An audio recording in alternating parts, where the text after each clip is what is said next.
Hello everybody, this is Pastor Green. We're doing another Bible study, 2 Samuel chapter 1. If you'd like me to come speak at your church or if you have any questions, you can comment below for your questions, or you can just email me and say you want me to come speak at your church. 2 Samuel verse 1. 2 Samuel chapter 1 verse 1. Now it came to pass after the death of Saul, when David was returned from the slaughter of the Amalekites, and David had abode 2 days in Ziklag. It came even to pass the third day that, behold, a man came out of the camp from Saul, with his clothes rent, and earth upon his head. And so it was, when he came to David, that he fell to the earth and did oblations. And David said unto him, For whence cometh thou? And he said unto him, Out of the camp of Israel I am escaped. And David said unto him, How went the matter? I pray thee, tell me. And he answered, The people are fled from the battle, and many of the people are also fallen and dead. And Saul and Jonathan his sons are dead also. Now you have to understand that David loved Saul, but Saul had a vendetta against David. He did everything he possibly could to hurt David because he was jealous of him.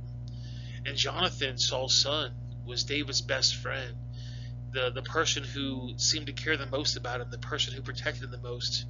So Jonathan was David's closest friend ever, and Saul was God's anointed, so this would have probably destroyed David. And David said to the young man that told him, How knowest thou that Saul had Jonathan his son be dead? And the young man that told him said, As it happened by chance upon the Mount Joab, behold, Saul leaned up against the spear, and lo, the chariots and horsemen followed hard after him. And when he looked behind him, he saw me and called unto me, and he answered, Here I am. And he said unto me, Who art thou? And I answered him, I am an Amalek. And he said unto me, Stand, I pray thee, upon me, and slay me, for the anguish is come upon me, because my life is yet whole in me. So I stood upon him and slew him, because I was sure that he could not live after he was fallen. And I took the crown that was upon his head, and the bracelet that was on his arm, and I brought them hither to my Lord. So the Bible talks about, or people talk about Bible contradictions. I haven't found one yet, but they're all over the internet. You go to different websites and it says the 20 most damning Bible contradictions, the biggest contradiction of the Bible's wrong.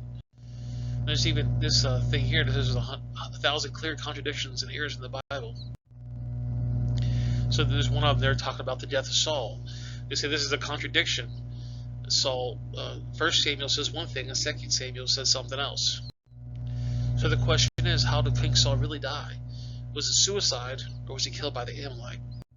Well, if you go to 1 Samuel 31, verse 4 and 5, it said, Then said Saul to his armor-bearer, Draw thy sword, and thrust me through therewith, lest these uncircumcised men come and thrust me through and abuse me. But his armor-bearer would not, for he was sore afraid. Therefore Saul took a sword and fell upon it. And when his armor-bearer saw that Saul was dead, he fell likewise upon a sword and died with him. So 1 Samuel 31 says that Saul killed himself, or by suicide. Then if you go to 2 Samuel 1, 8 through 10, it says, And Saul said unto me, Who art thou? And I answered him and said, I am Amalek. And he said unto me again, I pray thee, and upon me, and slay me, for my anguish to come upon me, because my life is yet whole in me. So I stood upon him and slew him, because I was sure he could not live after that he was fallen. And I took the crown that was upon his head, and bracelet that was on his arm, and I brought them hither to my Lord. Now this guy, the Amalek, is saying, Well, I'm the one that killed Saul. He was badly injured. He asked me to kill him, so I did it out of, the kindness of my heart. Well, the reason why he did this is because he was hoping for a reward. He lied. He knew that Saul has been chasing after Daniel for all these years. He knew that maybe, possibly, if Saul was dead, David would be happy. So he thought, hey, if I said I killed Saul, maybe David would be happy. Not to mention, everybody knew that David was the one that was supposed to be king, but Saul wouldn't let him, and now it's David's chance. So he lied to David, hoping that David would give him a reward for taking out his enemy and for letting him become a king. 1 Samuel 1:11. Then David took hold of his clothes and rent them, and likewise all the men that were with them. And they mourned and wept and fasted even until even for Saul and Jonathan his son, and for all the people of the Lord and the house of Israel, because they were fallen by the sword. David would have been sad because, like I said, Jonathan was his best friend, and now he's dead. And even though Saul technically didn't like David, David loved Saul very much. In fact, he married his daughter. And David also knew that that Saul was anointed by God. Samuel anointed him a long time ago because the people wanted a king. And David said unto the young man that told him, Whence art thou? And he answered, I am a son of a stranger, an Amalekite. And David said unto him, How was thou not afraid to stretch forth thine hand to destroy the Lord's anointed? He's like, you're just a person. Why would you kill the person that God anointed to be king? And David called one of the young men and said, Go near and fall upon him. And he smote him that he died. And David said unto him, Thy blood be upon thy head, for thy mouth has testified against thee, saying, I have slain the Lord's anointing. There was 2 times in 1 Samuel where David had a chance to kill Saul. And he said, even though he's my enemy, or not only enemy, but even though he doesn't like me and he's trying to kill me, who am I to kill the Lord's anointed? And David was anointed by God at that point, so he was the one allowed to be the king. Saul wasn't supposed to be the king. And even David said, I'm nobody that's going to kill the Lord's anointed, so who is a stranger to do it? So David had him killed. In Matthew 12 it says, But I say unto you, that every idle word that men shall speak, they shall give account thereof in the day of judgment. For by the words they shall be justified, and by the words they shall be condemned. This guy used his words to say, I'm the one that took out Saul. I'm the one that ended his life.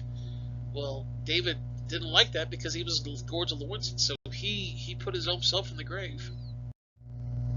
2 Samuel 1:17. And David lamented with the lamentations over Saul and over Jonathan his son. And he also bade them to teach the children of Judah the use of the bow. Behold, it is written in the book of Jasher. Now, Jasher is written a couple times in the Bible. It's also mentioned in Joshua 10. It says, And the sun stood still and the moon stayed until the people had avenged themselves upon their enemies. Is it not written in the book of Jasher? So the sun stood still in the midst of heavens and hastened not to go down for a whole day. So that's twice we know of the book of Jasher is mentioned.